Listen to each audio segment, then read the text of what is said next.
ध्रुव जी से प्रश्न किया, बेटा चलो मैं मानता हूँ कि तुम्हें परमात्मा मिल जाएंगे, लेकिन एक बात बताओ, तुमने मंत्र लिया है, गुरु बनाया है, और ये जीवन में गुरु नहीं बनाया है तो आपको भगवान नहीं मिल सकते हैं।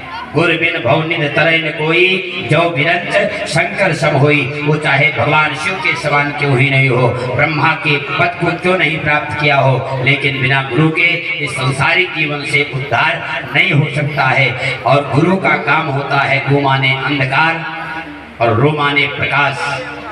इस अज्ञान रूपी अंधकार से ज्ञान रूपी प्रकाश भगवत प्राप्ति करा देना गुरु का काम होता है। नारद जी ने चर्चा करी, गुरु बनाया, नहीं महाराज, हमने तो मंत्र लिया ही नहीं है, तब तुम्हें परमात्मा नहीं मिलेंगे। ध्रुव जी ने देखा जो बाबा नारद ने चर्चा करी, तो ध्रुव जी ने हाथ जोड़ा, गुरु जी अब थोड़ी सी कृपा आप मेरे ऊपर और कर दें, आप ही मंत्र दे दें। मंत्र का मतलब ही होता है मनान त्रायते इतजासा मंत्र, जिन मंत्रों का मनन किया जाए वैसे मंत्र संसारिक जीवन में कल्याण कर होते हैं। आज ध्रुव जी ने बाबा नारद से आग्रह करी, महाराज आप हमें, छोटी सी अवस्था थी ध्रुव जी की, और ऐसे ध्रुव जी ने हट कर लिया, गुरुजी आप मंत्र दे दो, बड़ी कृपा हो जाएगी। और जिस समय नारद बाबा के सामने आज ध्रुव जी ने हट किया, तो नारद जी ने ध्रुव जी को द्वादशाक्षर मंत्र की दीक्षा दी, कान में मंत्र दे दे पावन तट पर। तो भगवान की ऐसी ही छवि जब आपके हृदय में, नारद जी ने ध्रुव जी को दर्शन कराई कि सशंख चक्रम शकरीट कुंडलम और सफेद वस्त्रम सहसीरुहे क्षणम सहारि वक्षस्थल कौस्तुभाश्रियम और नमाम विष्णुं शिरसा चतुर्भुजम। ऐसे चतुर्भुजी भगवान की जब श्यामलमयी मूर्ति आपके हृदय में विराजित हो जाए तो समझ लेना परमात्मा का दिव्य दर्शन हो गया है। आज ध्रुव जी को नारद बाबा ने भगवान की उस श्यामलमयी मूर्ति का आभास कराया, ऐसे भगवान की श्यामलमयी मूर्ति होगी। और द्वादशाक्षर मंत्र का जब मंत्र दिया, ऐसे ध्रुव जी 24 घंटे दिए हुए मंत्र का नित्य स्मरण करते, और जिस समय स्मरण करी तो मधुवन के भीतर यमुना के पावन तट पर और जाकर वृक्ष की छाया में बैठकर प्रथम मास में ध्रुव जी ने 3 रात्रि 3 दिन के अंतर पर एक कैथ का फल खा लेते थे और एक बेर का फल खा लेते थे। 3 रात्रि 3 दिन के अंतर पर एक कैथ एक बेर के फल को खाकर ध्रुव जी ने अपनी भूख की तृप्ति किया और जब घास प्राप्त कर लेते थे। और दूसरे महीने में जब भूख तृप्त हो गई तो ध्रुव जी ने उस सूखे घास और बेलपत्र का भी त्याग कर दिया। तीसरे महीने में आज ध्रुव जी ने 9 दिन और रात्रि के अंतर पर जैसे वायु का पान करते, चतुर्थ महीने में वायु का त्याग कर दिया। 24 घंटे भगवान का भजन करते और छठे महीने में भगवान की श्यामलमयी मूर्ति ध्रुव जी के हृदय में विराजित हो गई। और जिस समय ध्रुव जी के हृदय में भगवान की श्यामलमयी विराजित हुई वो मूर्ति, तो ध्रुव जी की दृष्टि पड़ी, नेत्र बंद किए, भगवान के द्वादशाक्षर मंत्र का जप करते और भगवान का दिव्य दर्शन कर रहे थे कि उद्दति कोट दिवाकराभिमंशम और शंखं गदाम पंकजम चक्रम बिभ्रतमिंदरा वशमतिम संशोभित पारसद्वयम् कोटिरांगधार कुंडलधरम कौस्तुभैर्दीपितम विश्वधरम स्ववक्षस लसक्षरी वस्त्रचिह्नं भजे।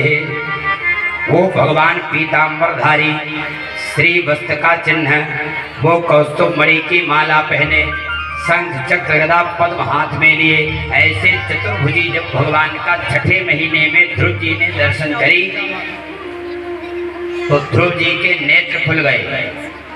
और जब नेत्र खुले तो देखा जो भगवान की वो श्यामलमयी मूर्ति थी, वो मूर्ति नेत्र खुल के गायब हो गई। नेत्र ही खुलते जब मूर्ति गायब हुई तो ध्रुव जी ने सोचा थी तो दर्शन नहीं कर पाते हैं कि जन्म जन्म मुनि जतन कराहि अंतराम कही आवत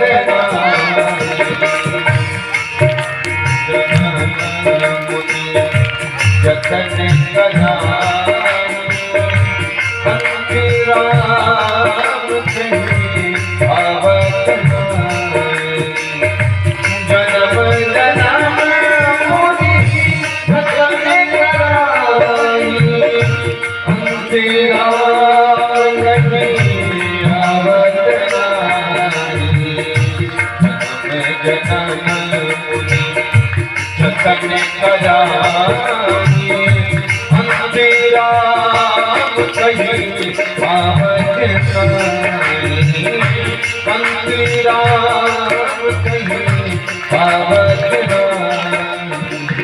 ध्रुव जी ने हाथ जोड़ा, प्रभु ऐसे 10,000 वर्ष बीत जाते हैं नाम जप करते, लेकिन आपका दिव्य दर्शन नहीं हो पाता है। और जब संसारिक जीवन में आपका दर्शन हुआ है तो संसार में किसी भी विषय वासना की मेरे मन में कामना अवशेष नहीं रही है।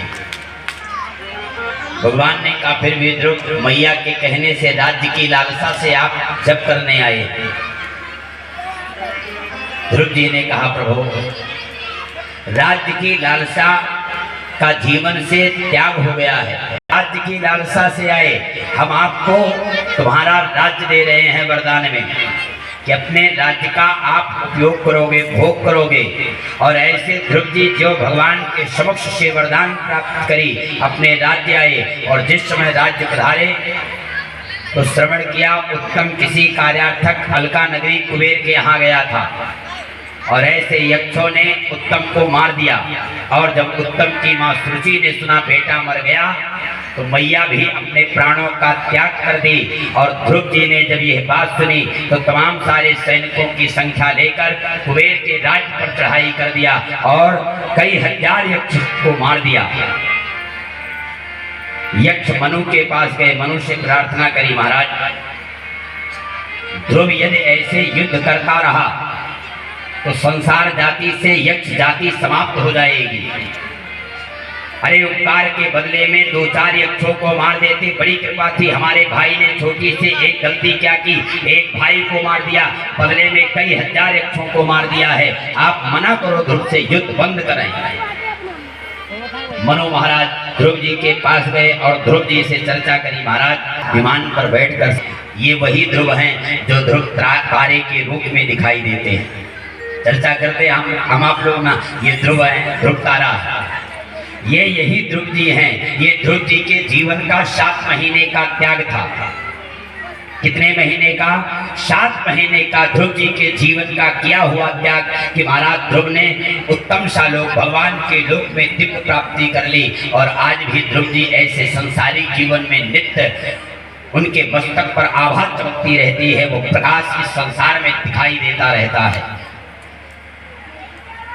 तो बंधुवर, हम आप सभी विवेकवान हैं।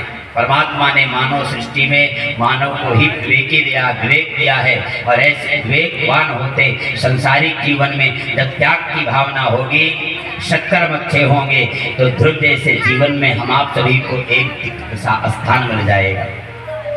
परमात्मा तो सब कुछ बनने के लिए तैयार है, बनो ना। बनाने का पात्र जीवन में होना चाहिए। और जब तक बनाने का जीवन में पात्र नहीं हो तो संसारिक जीवन में भगवान बंधन में नहीं बन सकते। हनुमान जी थे ना, राम जी के अनन्य प्रेमी थे और नित्य राम जी का स्मरण करते तो राम जी को अपने बंधन में बांध ले। हनुमान जी जैसा चाहते राम जी को ऐसे ही नचाते। सुमिर पवन सुत पावन नामो, अपने बस कर राखे रामो। ऐसे परमात्मा को भी अपने बंधन में श्री हनुमान जी ने बांधी। तो परमात्मा संसारिक जीवन में सब कुछ बनने के लिए तैयार है, लेकिन बनाने का पात्र होना चाहिए। त्याग की भावना जीवन में होनी चाहिए, और जब तक जीवन में त्याग नहीं होगा परमात्मा का साक्षात्कार जीवन में दर्शन नहीं हो सकता है। तो प्रेम परमात्मा से होना चाहिए है। जब तक दोनों हाथ में बढ़िया वो एंड्रॉयड वाला फोन ना ही होगा ना, हाँ काम ही नहीं चलेगा। माता पिता के बीच में बैठे हैं, घंटी बजी नैना फिरंगी की तरह, एक दो तीन पहुंच गए गोमती नदी किनारे, और 2 घंटा बतियाए से प्रेम हो जाए तो इस संसारिक जीवन में आए हुए जीव का कल्याण हो जाएगा। ये 2 घंटे परमात्मा में लगाओ।